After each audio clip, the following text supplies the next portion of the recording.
भारत में ऐसे बहुत से मंदिर हैं जो अपने रहस्यों के लिए जाने जाते हैं। ऐसा ही एक मंदिर है जो असम के नीलांचल पर्वत पर स्थित है, जो कामाख्या देवी मंदिर के नाम से प्रसिद्ध है। यह मंदिर माता के 51 शक्तिपीठों में से एक है। इस मंदिर का इतिहास बहुत पुराना है। माना जाता है कि जब माता सती हुई थी, भगवान शिव आलाप करते हुए उनकी देह को उठाए तांडव करने लगे। भगवान के शिव को क्रोध को कम करने के लिए और सृष्टि को नाश से बचाने के लिए जब श्री हरि ने माता सती के अंग सुदर्शन चक्र से काटे, तब धरती के नीलांचल पर्वत पर माता की योनि गिरी थी, जिसके कारण यहाँ कामाख्या देवी शक्तिपीठ की स्थापना हुई।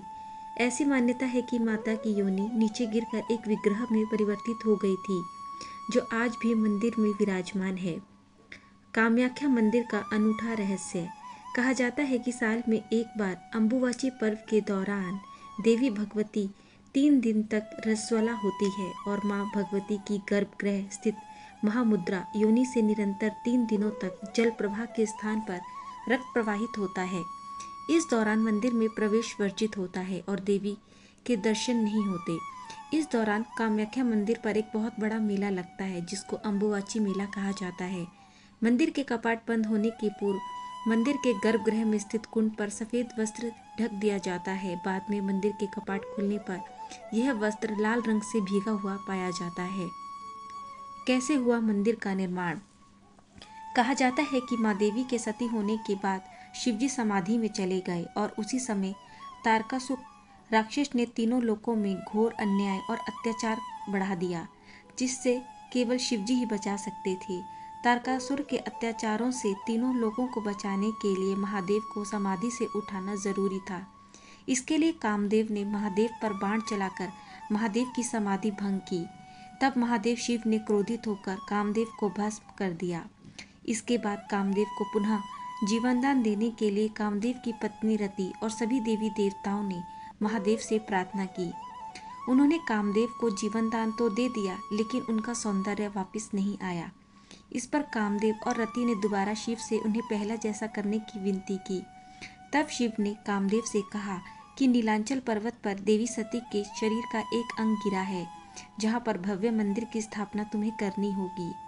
कामदेव ने बाद में उसी नीलांचल पर्वत पर माता सती के लिए जिस भव्य मंदिर का निर्माण करवाया, वह कामाख्या या कामरूप के नाम से प्रसिद्ध हुआ। अनोखा प्रसाद। अम्बुवाची पर्व के दौरान यहाँ के भक्तों को चमत्कारी प्रसाद मिलता है, जो होता है लाल रंग का गीला वस्त्र। बताया जाता है कि देवी के रसवला होने से पूर्व कामाख्या प्रतिमा के पास सूखा सफेद वस्त्र बिछा दिया जाता है, लेकिन 3 दिन बाद जब कपाट खोले जाते हैं तो यही सफेद वस्त्र माता की रज के कारण रक्त जैसे लाल हो जाते हैं। ऐसी मान्यता है कि वस्त्र को धारण करके माँ की शक्ति उपासना करने से सिद्धि की प्राप्ति होती है। पत्थर से निकलती है खून की धारा।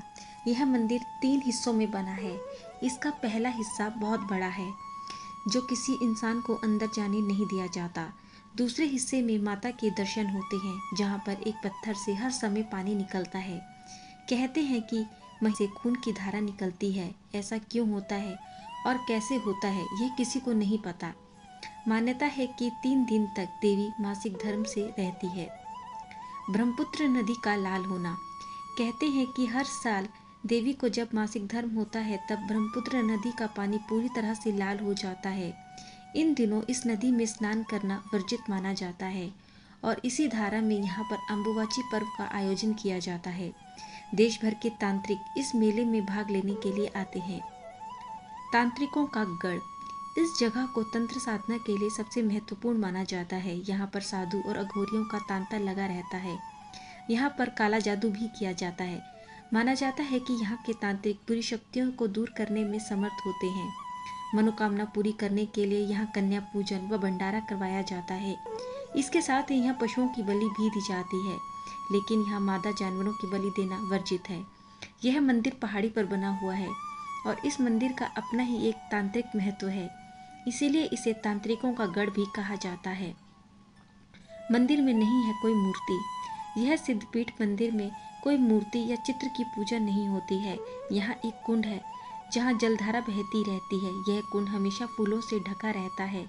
यहाँ देवी की योनि पूजा होती है। कामाख्या देवी मंदिर 51 शक्तिपीठों में से एक है और यह सबसे महत्वपूर्ण माना जाता है। यह मंदिर रहस्यों से भरा हुआ है।